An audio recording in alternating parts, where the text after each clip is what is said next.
What's up? Welcome to another episode of the Tina Parker Show. We are on day 23 of this 30-day hill elevated challenge. That is where you are doing 100 hill elevated squats. Okay. That's pretty simple, right? But to some, it isn't. It takes when you haven't ever worked out or you haven't been committed to anything, especially yourself, because you felt like it's selfish to do that. I got to give to everyone else. It might feel like I can't even get that in. Ladies, that's an excuse. And I want you to know that you need to take care of you first. First, you are number one before your kids, before anything. You are an option. Don't ever forget that, okay? I'm excited to bring you this show. I'm going to break up a few segments, a few different messages in this episode. One is for you ladies that haven't really done any personal development. You are maybe in survival mode. You're wanting more, okay? This is for you. I'm also going to talk to you ladies that are married that want to improve your marriage. I'm going to share a personal story about what I learned about myself in my own separation from my husband. And so I hope this can share some light to you ladies in, wherever you are, okay? Welcome to day 23 in the Faith in Motion Challenge. Movement is healing, if you didn't know this, and commitment to yourself creates confidence, okay?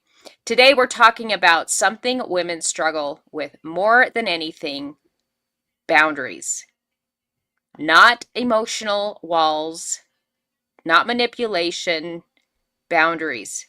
Because your time, your peace, your purpose, they are all currency. And if you don't protect them, someone else will spend them. Will spend them to you. Someone else will spend them to you. Does that make sense? All right, you guys ready? We're going to talk about, before we get that far, let's rock and roll. Welcome to the Tina Parker Show, where we burn the bullshit, speak the truth, and build brands that break chains. I'm Tina Parker, spiritual badass, truth teller, and the woman who turns pain into purpose. If you're ready to lead with fire, heal out loud, and drop the damn mic, you're home.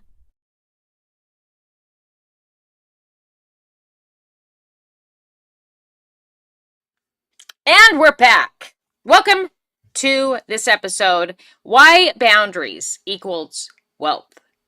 You've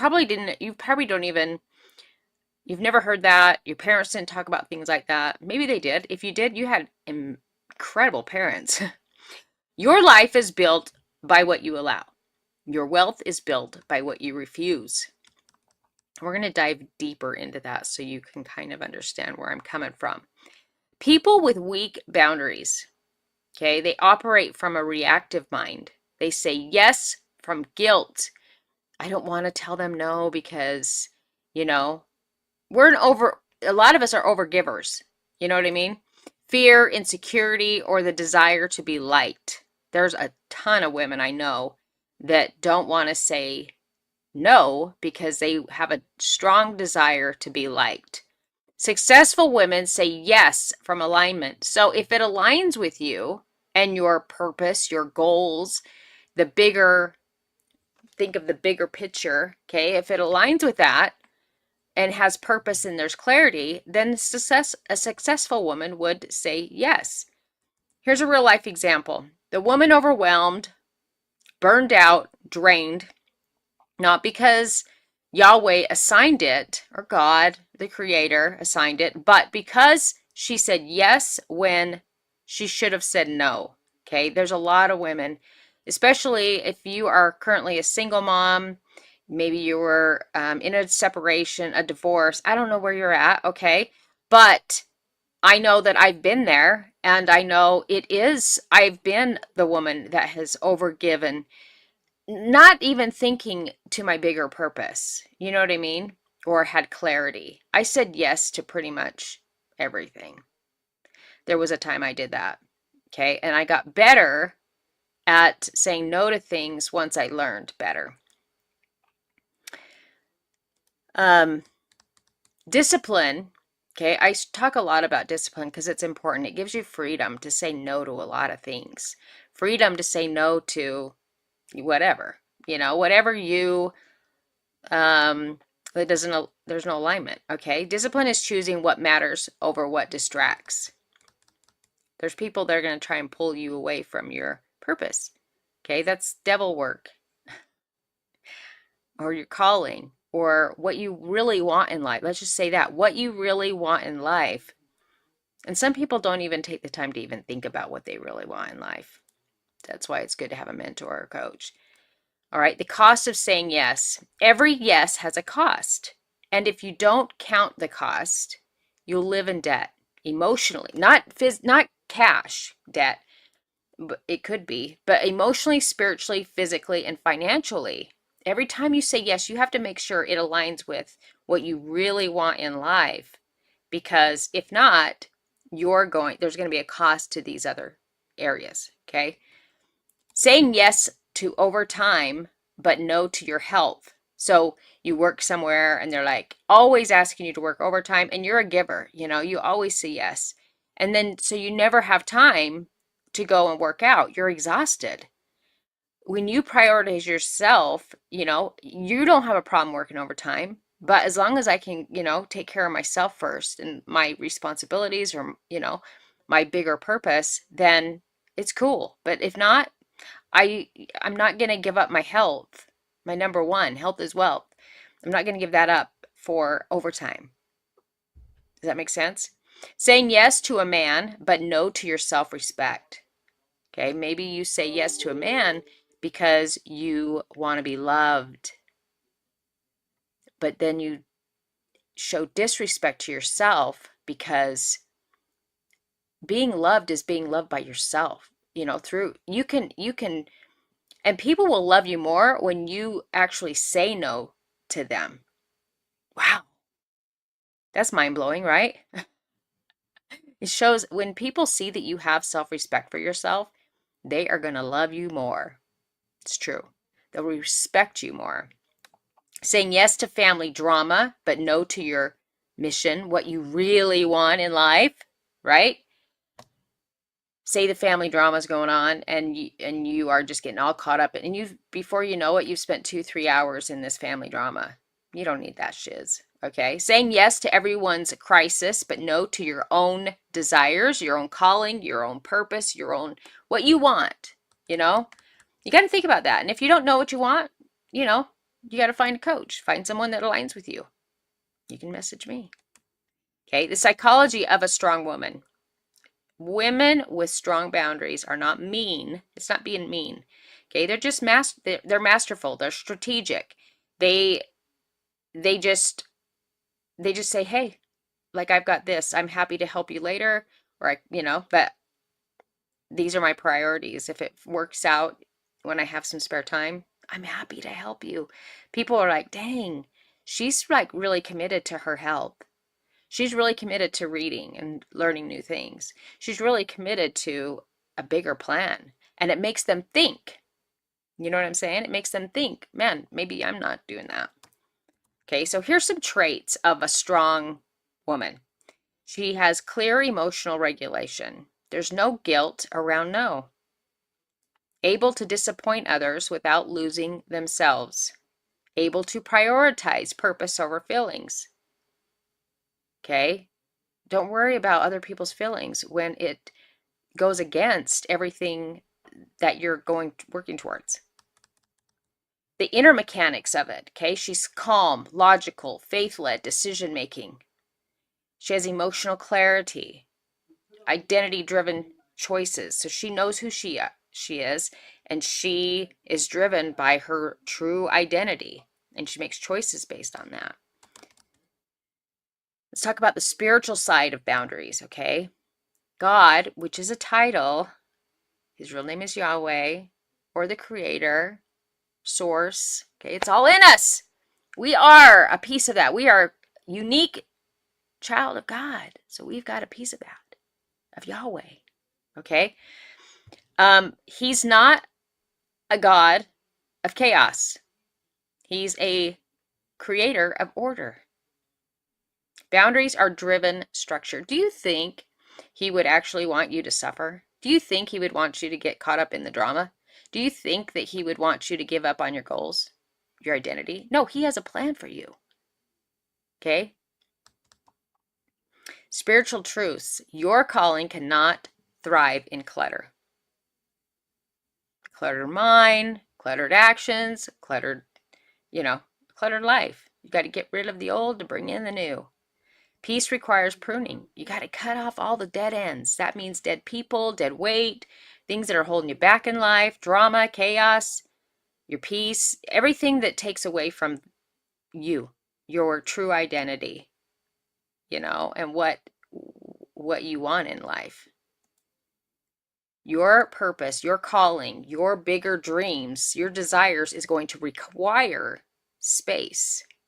That's where your creativity comes around. When you are caught up in all the emotions and drama, it's really difficult to be creative. That means even online. You gotta take a break, okay? There's tricks to getting online and connecting with people and then getting right off, okay? Growth requires no. It's going to require no. Sorry. I'm working on this and this and this, and I won't be able to make it. I won't be able to go on vacation. Sometimes you have to say no to things that doesn't align. But for every sacrifice, there's something greater on the other side. So don't be afraid to sacrifice now for what you want later that's greater, bigger. You cannot carry purpose with a crowded soul. A lot of times it's spending a lot of time by yourself. How to build your boundary blueprint. Ooh, let's talk about it. You got to identify what drains you. When you get done with people, with experiences, with whatever, okay, does it drain you? If it drains you, it's got to be a no, okay? Identify what grows you. What grows you? People, knowledge, doing new things, doing things even when it's scary. That grows you. Remove the drainers, expand the growers. It means get around people that are doing big things, okay? And let go of the people that are staying small and they kind of like pull you down. They're the crabs in the bucket. When you see that, you're the crab trying to get out, right? And they go, oh, you're making us feel uncomfortable. And they go and pull you back down. Okay, those are the drainers. Communicate boundaries without apology. Sorry. I never feel bad. I did in the beginning, but I don't feel bad anymore when I say to someone, I'm going to bed early because I get up early.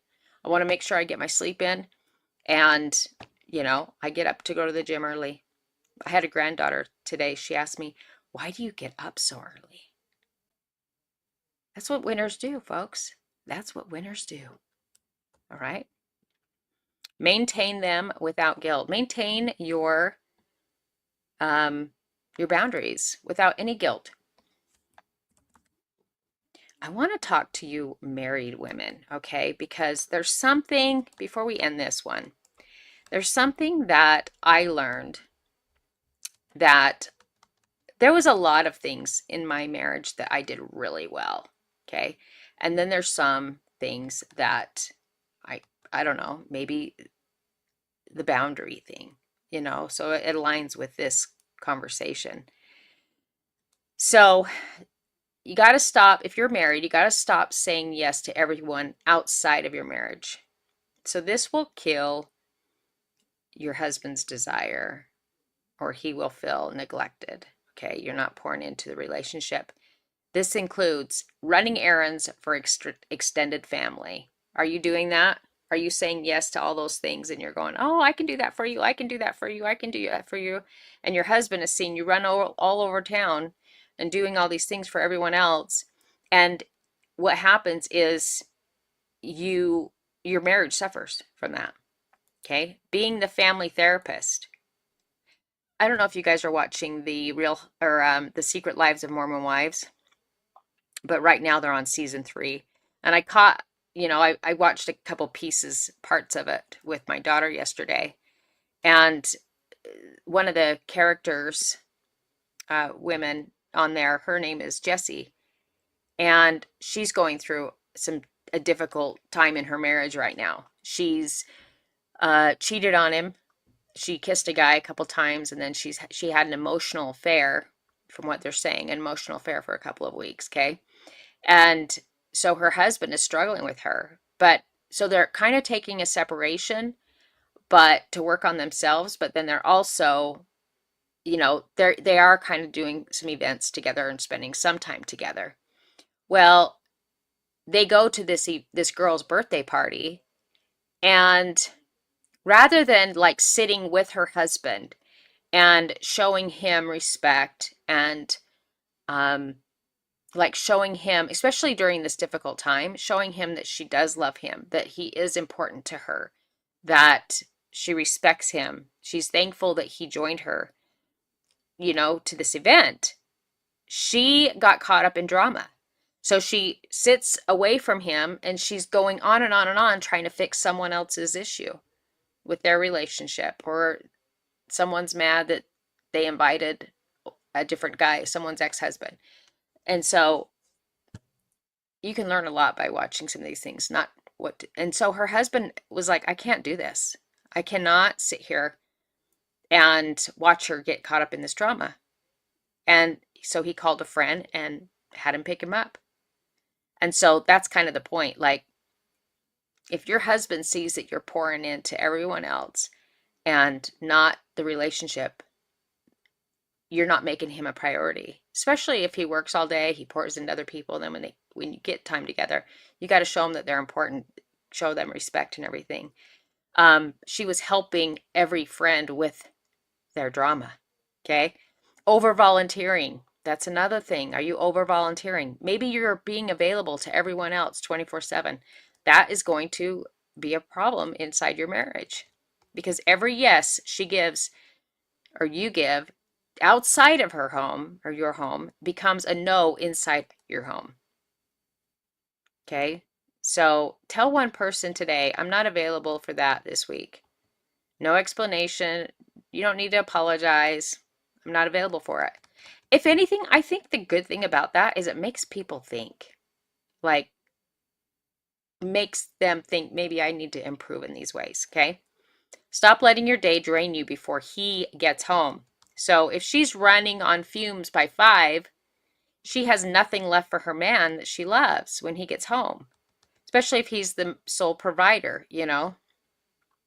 So schedule a 15-minute decompress ritual before he walks in the door. There's like this peace, this calm, hot shower, worship playlist, silence, maybe deep breath, meditation, whatever that is for you. Move household chores to earlier in the day. Here's a better idea. If you are working on a big calling or a mission yourself, if you guys are partners in something, hire that out if you can. I did that. I got to a point where I hired. That's not my favorite thing to do. Let's just have a cleaner come here to do. I mean, I kept the house clean, but I liked some of the deeper work to be done by a cleaner because I didn't want to spend my time doing that. Like, let's let someone else do that. But if you can't do that yet, move the household chores to earlier in the day. Free up your time for him. Say no to unnecessary after school activities. You don't have to go to every school activity. Your kids aren't going to kill you over it. Okay, my parents didn't go to any events of mine. No after school. They didn't even they didn't go to parent teacher conference.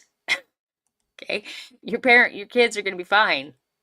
I'm not saying don't ever go, but I'm saying, like, I'm still alive. I don't hate them.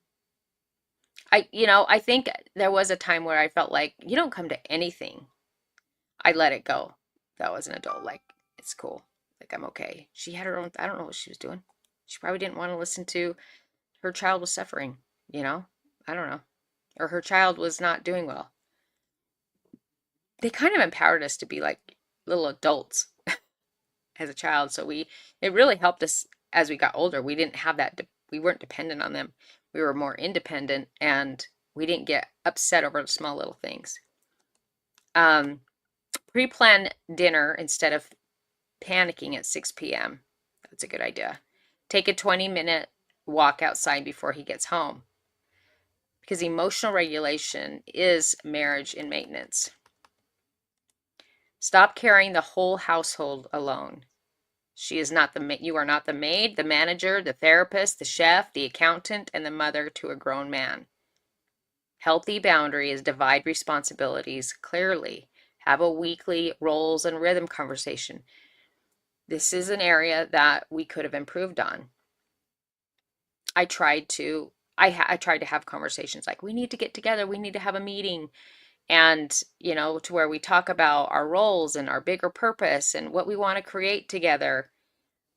We each needed to have our own personal goals, but then also have a bigger vision, as a partnership.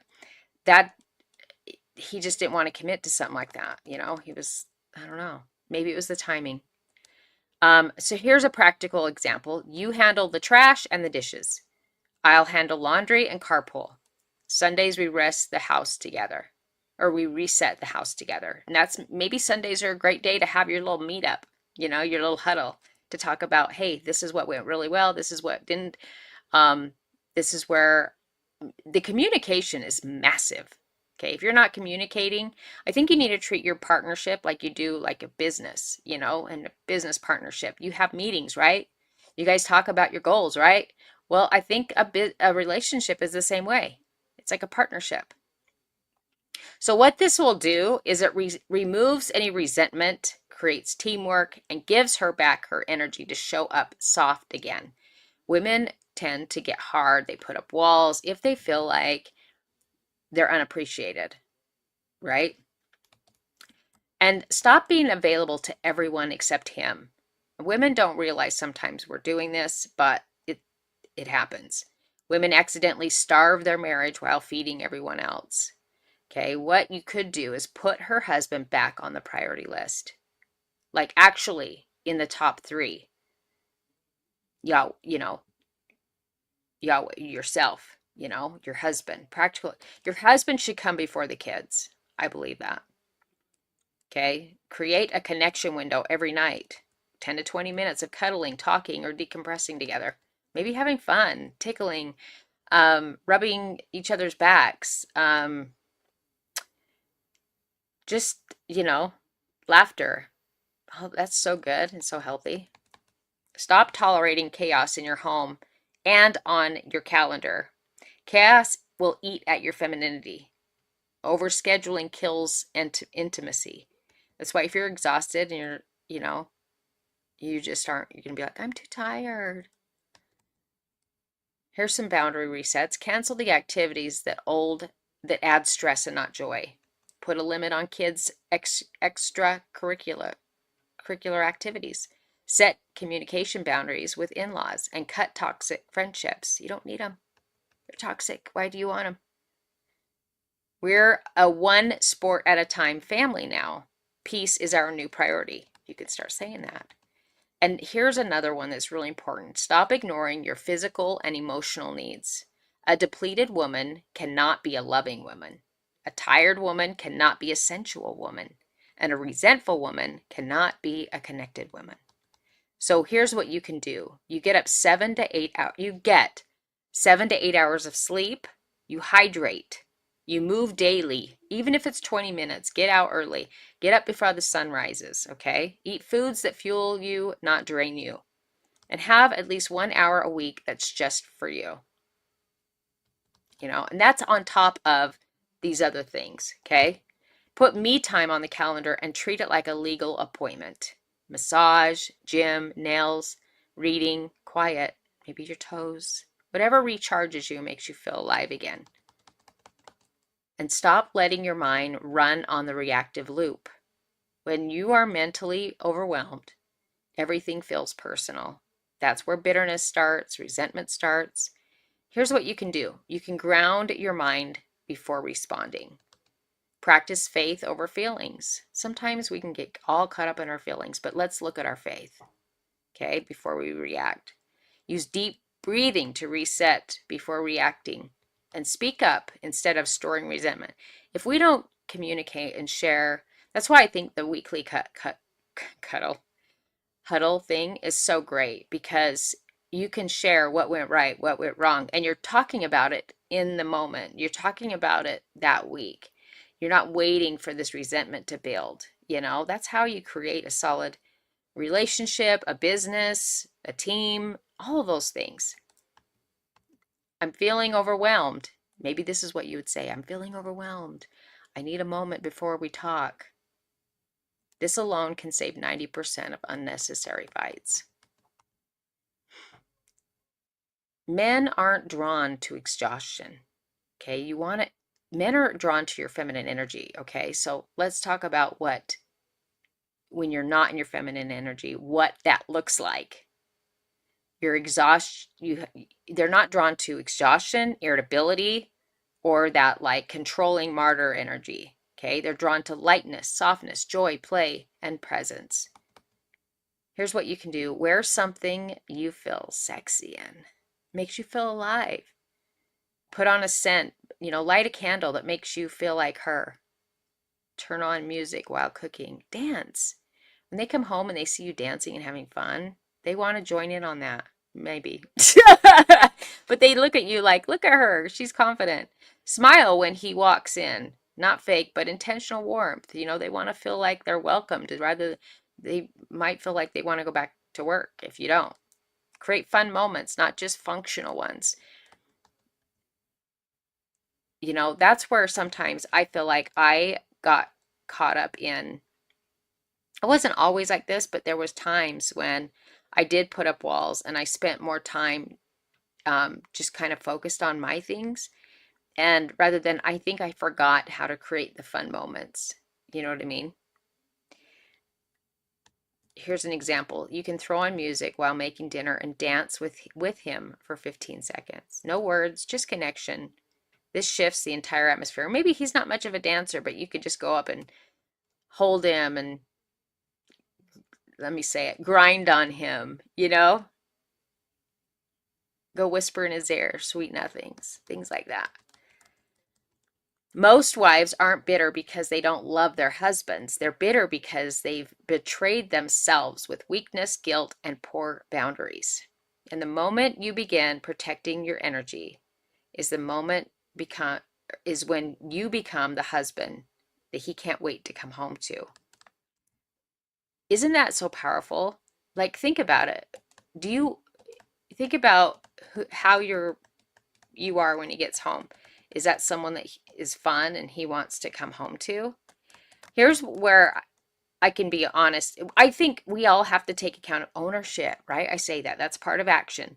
Owning our shit. Well, stop saying yes to everyone outside your marriage. There were times that I was overdoing on the video creating and content and things like that, even when he came home. I needed to create more space and time to make him feel super special and grateful that he, provides for me and, gives us, our family, what we had. And so that's where I feel like there's a lot of things I did really well, but there's some things that I can see that I slipped, now hindsight 2020, looking back. But anyway, I think these things are so important, and I hope this message touched you. I hope if there's, you have a friend or someone that needs to hear this message, send this to them. Don't forget to subscribe to the Woman of Action Academy. It's in the link in bio, or in the bio, or in the description section. But then also you can scan this QR code and check that out. Join that community to get more, information like this. It'll help you become the woman you want to be, the woman the leader that your kids want and need, the leader that your husband wants. He wants to see you confident and sexy, and he wants to feel desired and respected. So that's what I'm about. If there's anything I can do to help you, connect with me. I love you and I appreciate you for joining. Have a great day.